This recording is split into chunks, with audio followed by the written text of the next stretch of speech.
दोस्तों, बॉलीवुड एक्टर और बीजेपी सांसद कंगना रनौत के खिलाफ क्या गैर जमानती वारंट जारी हो सकता है? ये सवाल खड़े हो गए हैं जावेद अख्तर के एक्शन के बाद। दोस्तों, कंगना रनौत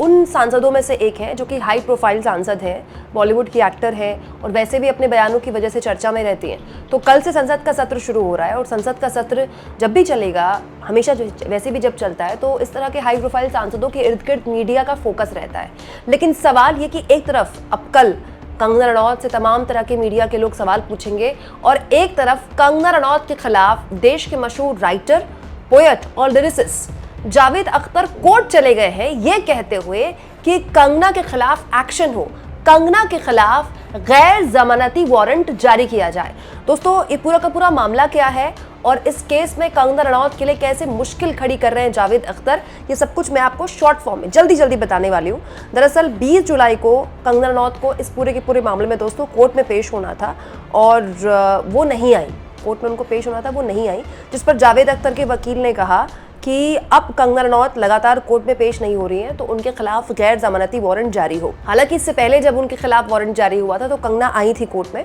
और उसके बाद उन्होंने जमानती वारंट रद्द करवा लिया था। अब इस पूरे के पूरे मामले में फिर से जब 20 जुलाई को सुनवाई हुई और वो कोर्ट में नहीं आई तो जावेद अख्तर के वकील नाराज हो गए, कहते हुए कि बार बार जो कोर्ट की कार्यवाही है उस पर देरी कर रही है कंगना, जानबूझकर ना आकर, और अब जरूरत है कि उनके खिलाफ गैर जमानती वारंट जारी किया जाए ताकि मजबूरन उनको आना ही पड़े कोर्ट में। दोस्तों, आप कहेंगे कि पूरा का पूरा मामला है क्या? दरअसल ये पूरा का पूरा मामला दोस्तों 2016 में शुरू हुआ था। उन दिनों कंगना रनौत और ऋतिक रोशन के अफेयर को लेकर तमाम तरह की चर्चाएं थी, याद है ना आपको? ऋतिक रोशन तमाम तरह के आरोप लगा रहे थे, कंगना तमाम तरह के आरोप लगा रही थी ऋतिक पर, काफी गर्मा गर्मी हो रही थी, कुछ ईमेल्स भी लीक किए गए थे दोनों की तरफ से, कुछ फोटोज भी जारी की जा रही थी दोनों की तरफ से। उस वक्त कंगना ने बहुत से बयान दिए थे, उनमें से एक उनका बयान था कि जावेद अख्तर ने कंगना को उनके घर बुलाया और उनसे कहा कि वो ऋतिक रोशन के परिवार से माफी मांगे, और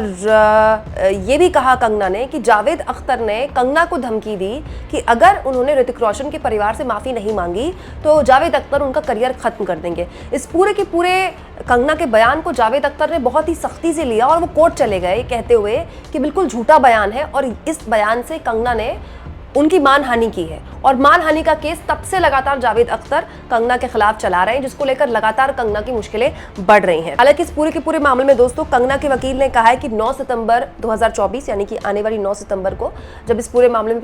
में सुनवाई होगी तो कंगना आएंगी कोर्ट में। दोस्तों, जाहिर तौर पर कंगना अब एक सेलिब्रिटी के साथ साथ एक सांसद भी हैं, वो भी सत्ताधारी दल से सांसद हैं, और दिक्कत यह है कि कंगना जितनी बार भी कोर्ट जाती हैं उतनी बार हेडलाइन बनती है, मीडिया उनको कवर करती है और फिर ये पूरा का पूरा मामला बार बार सुर्खियों में आता है। हो सकता है कंगना इसके लिए बच रही हो, लेकिन अब कंगना के खिलाफ जावेद अख्तर ने कोर्ट में कह दिया है कि इस तरह की कार्रवाई करके वो कोर्ट का वक्त बर्बाद कर रही है, तो उनके खिलाफ गैर जमानती वारंट जारी किया जाए। आप इस मुद्दे पर क्या सोचते हैं दोस्तों? कमेंट बॉक्स में जरूर लिखें और जितना हो सके चैनल को शेयर करें, सब्सक्राइब करें और थैंक्स और ज्वाइन के ऑप्शन से अगर आप चाहें तो कुछ आर्थिक मदद भी चैनल की जरूर करें।